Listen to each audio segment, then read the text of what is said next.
Have you pushed away relationships and people who you really loved because of your trauma? Don't beat yourself over it. You are not alone. We are all in this together. Hello and welcome back to my channel. I'm Chirshri. Welcome to Quantum Dynamic 8, Recreating Life and Living.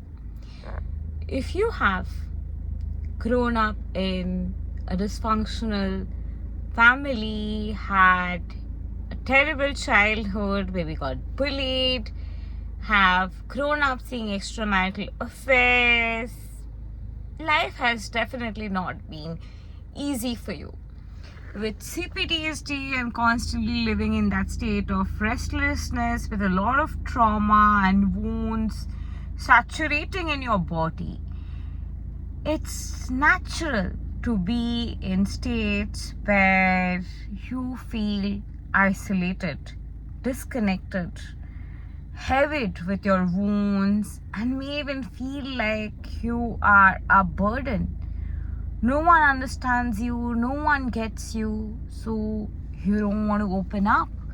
And in that process of not opening up and not sharing your heart out, a time comes when you get so closed off and you have so much to process that you literally do not know where to start, who to share with, because you don't even want to share with others because you might feel like you are such a burden and you shouldn't be wasting their time by sharing what's affecting you. And that's where people start to hold back, or you may start to feel like there are such greater problems on earth and so many people are suffering. There are people who don't have food to eat, and this is what I'm bothered about. That's so shallow, so I'm not going to bother about it. This is no big deal. And that's how you start to make yourself feel like whatever you're going through is of no value, and you start to devalue yourself. And in that process of devaluing yourself, you start to devalue your problems, how you feel, what you're putting up with, what you've been through, and you start to hide and isolate and not open up. And when you have started to hide, isolate, and not open up, and literally be in a state where you're locked up, literally as if in a cage where you don't want to get out of it and share your heart out, and you don't want to open up, you literally get into states where you start to reflect that even in your relationship. You start to distance from the partner you are with. You don't want to share what's going on, and all of a sudden it might just come up later on, piled up together, or manifest as you taking a rash decision, or ultimately the relationship draining out because there's a lot of stored wounds and triggers or insecurities which have already started to make you show certain parts of you and hide certain parts of you, leading to conflicting situations with the partner you are in a relationship with, and then getting into the state of not feeling understood and angered and wrath and all those piling up together and reacting from that space. And that's what leads to deterioration of relationships for people who are survivors of CPTSD often. So if you are a recovering CPTSD survivor or a CPTSD survivor, it can be difficult to maintain relationships because you've not been understood all your life. You've got a lot of emotions to process and wounds to process, and with all those limiting beliefs and fears and triggers, like you don't want to be a burden for others, you don't want to open up to others, you don't want to make someone your free therapist, you don't want to just be yourself, you just feel like a burden to that person to even open up. All those kind of mindsets literally leave a person in states of not wanting to open up, choosing to hide and choosing to just be their inauthentic self, and losing temper and saying half parts that they of the aspects that are going on, or even saying a rather superficial part that they can really open up from, and that eventually leads to deterioration of the communication in that relationship, leading to distance. So if you have been through situations like that, you're not alone, and it's absolutely normal for a person who is going through a situation like yours. So how do you come out of it, and what's the solution? The solution again is purge your heart out, take therapy, choose to heal, and re-regulate your nervous system and emotions. Once your emotions, nervous system, energetics have started to go through that re-regulation process, you will be able to release a lot of stuff that are stored in you. A lot of aspects that are repressed in your system will start to be released. So more these aspects starts to get released, the more you're getting aware of trauma, the more you're researching about trauma, the more you're getting to understand the repercussions of trauma, you will start to be more kinder to yourself. So naturally, next time when you show up in a relationship, or when you're talking about yourself also, you are going to be presenting this aspect or information rather than hiding it and holding back. And people actually hold back because they don't have proper information.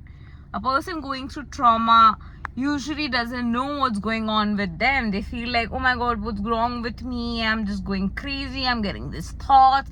Something must be wrong with me. I'm so ashamed for going through what I'm going through. That's exactly that state of mind of a person going through trauma. So a person in that mindset naturally is going to feel terrible to open up, and that person is not aware of what the characteristics and consequences of trauma are, what are the root core causes of trauma.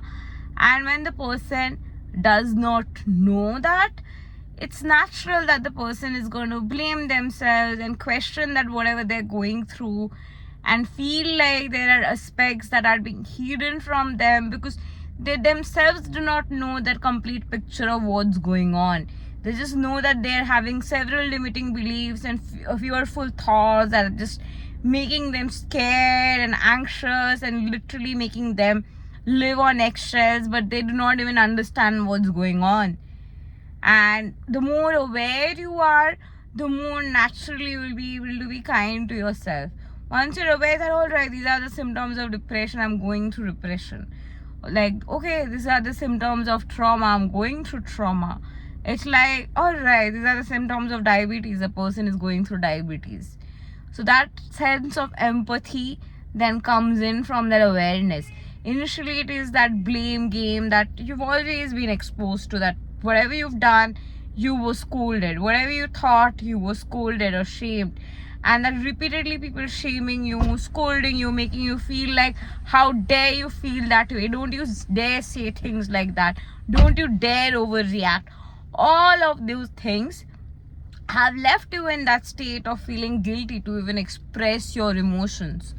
So in CPTSD, relationships get hindered because of lack of information, lack of communication, fear, shame, and guilt that if you open up, this person will judge, and if you completely open up, the person will judge. So you open certain parts of you because you're already judging those parts, because there is so much of stereotypical beliefs about you can open up about some aspects in you. You cannot open about certain aspects of you, because if you do that, you're good. If you open up about certain things, then you're bad. And all of those belief system also come to play.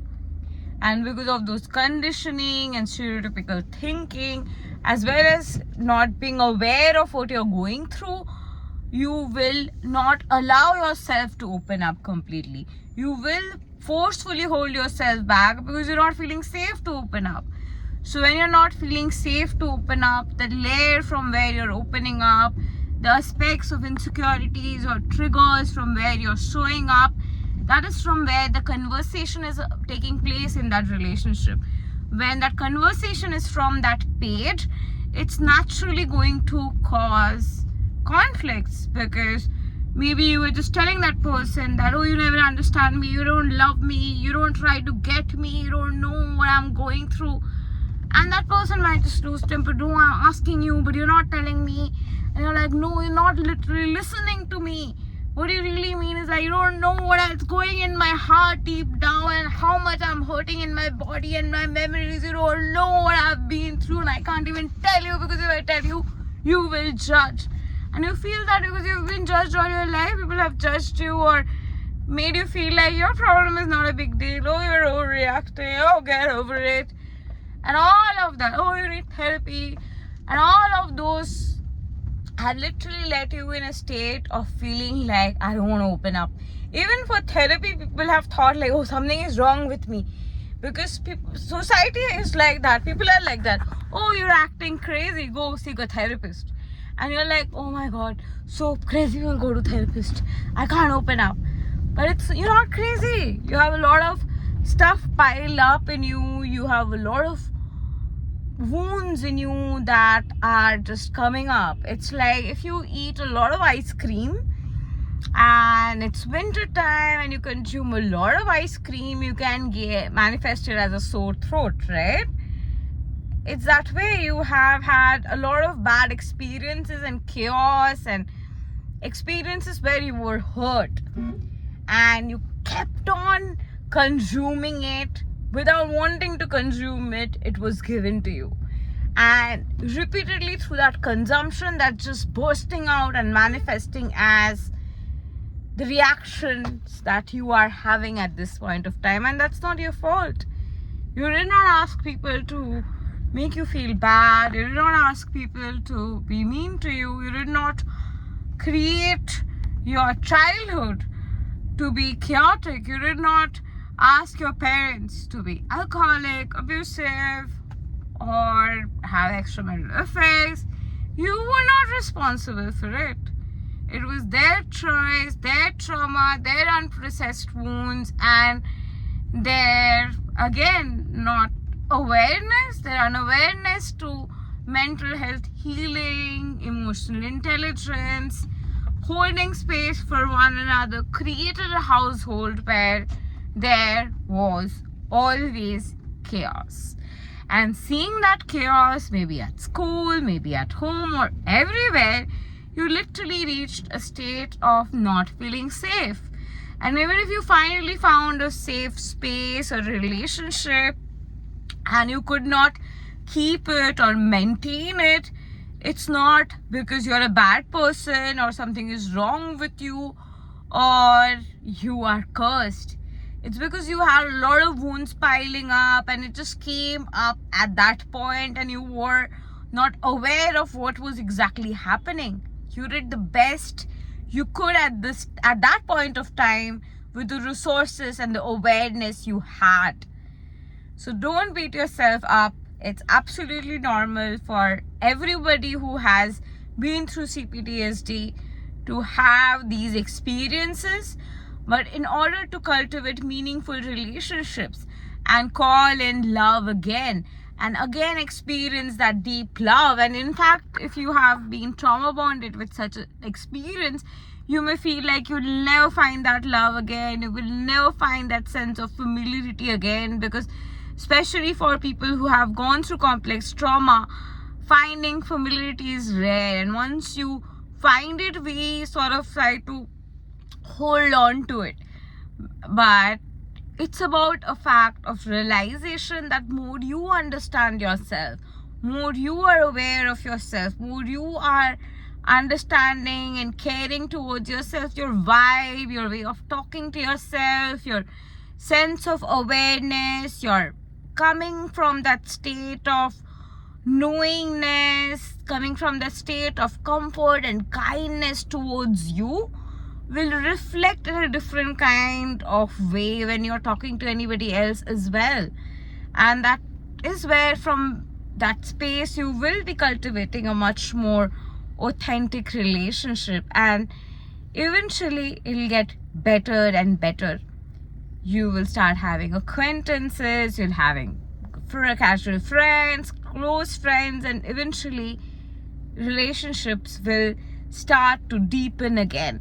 And if you have experienced this kind of isolation even in your friendships, and you've pushed people away because of your trauma, and you felt like nobody understands me, I can open up to nobody, I don't want to hang out with people, I just want to don't show up in public because I just want to be left alone. That's also normal, because you feel like nobody's going to understand, people are going to laugh at you, and that fear that people are not going to understand, they're going to laugh at you, makes you want to isolate. So don't beat yourself up if you are isolating yourself, because isolation even comes from that pain of nobody ever understood me. What's the point of even showing up? Because nobody is going to understand me again. What is going to happen that now people start to understand me? So that is that state from where we start to push people away. So more you become aware, your sense of self-love is going to enhance. More you become aware, your compassion is going to grow. So with that compassion, with that self-love, with that awareness, you're going to show up different, you're going to vibe different. Your sense of kindness and sense of wholeness will want to make you want to go ahead and initiate conversations again. And that is where again you will be able to cultivate relationships, and this time real, authentic, meaningful ones.